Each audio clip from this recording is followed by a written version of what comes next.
Okay, I hope winter's finally over.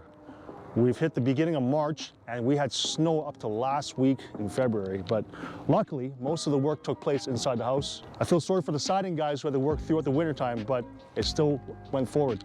Let's have a look at the inside, see what kind of progress took place. In the last video, we're just finishing up the floors, getting ready for the countertops and all the finishing to take place. Now, if you look around, we're deep into the finishing.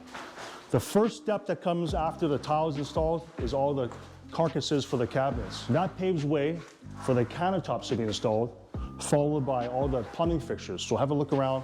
The backsplashes, countertops, 3/4 way done. We have a nice solid single piece backsplash here. One of the great features of this house. It brings the kitchen alive now, but we're still got a long ways to go. Let's check out the washrooms.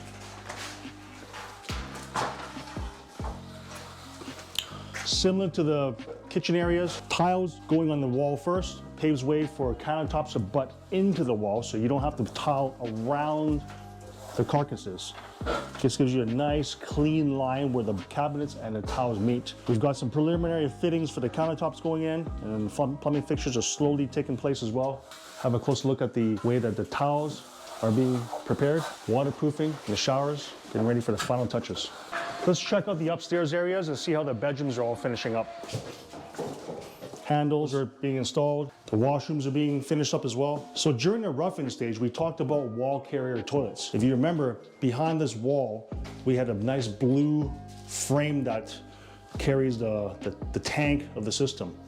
Now, this is an example of the bowl that's just been freshly installed. This is an elongated version, meaning it's a little bit further out.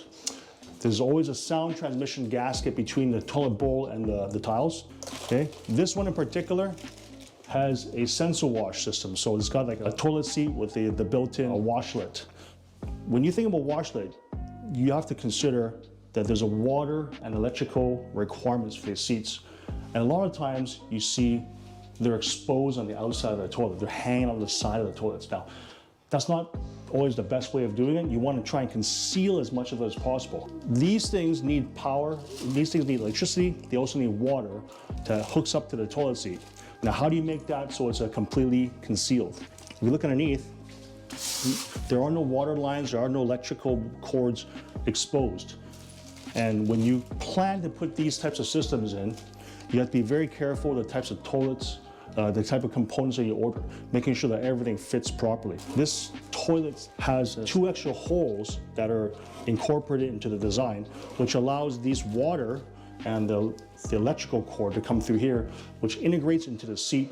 So you don't see on the side of the toilet any kind of dangling wires or dangling hoses, which eventually feed into the toilet seat.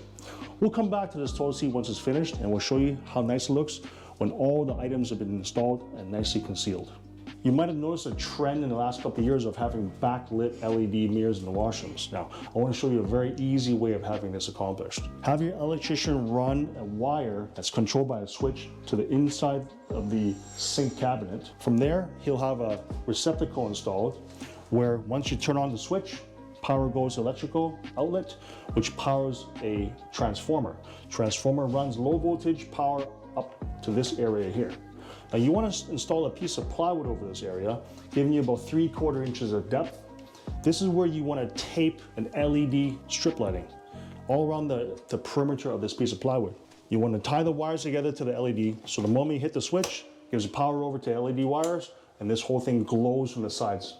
So this can be accomplished in 2 easy steps: plywood over top, mirror overhanging the sides, and just make sure the LED sticks nicely to the edge of here so this never falls off, but all you see is a nice glow around the mirror once you hit the switch. Let's check this one out once the mirror and the lights are finally installed. Now, there are a lot of areas in the house that need to be finished off, and when doing it all at once, it can be pretty chaotic. Bedrooms are probably one of the easiest places to finish off because there's limited stuff that you need to finish off in here anyways.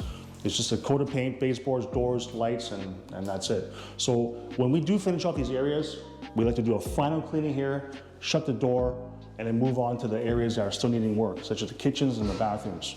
But at least leaving the bedrooms nice and clean, so there's nothing to worry about in these small areas.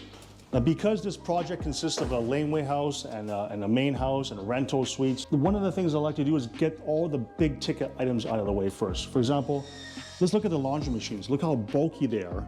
And if I were to deliver all 4 sets along with all the other appliances of the house, I'm gonna inundate the areas.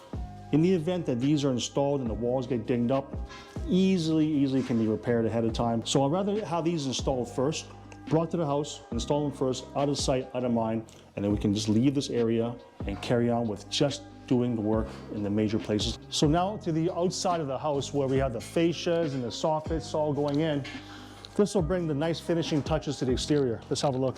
So look in the very top roof. That's how these areas are prepped before the fascias are on. The lower level showing the fascias installed but not the soffits.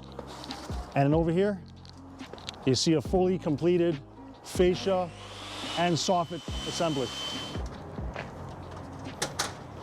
So this is the end of the job. We're about 85% complete. And this is when you know if all the measurements and all the preparation work that you made in ahead of time either works or doesn't work. For us, everything looks pretty good. So this job will go on for about another 6 weeks or so. Give it a nice weather for the outside painting. Get the guys finishing off on the insides, and we should be welcoming the homeowner in about 6 weeks' time.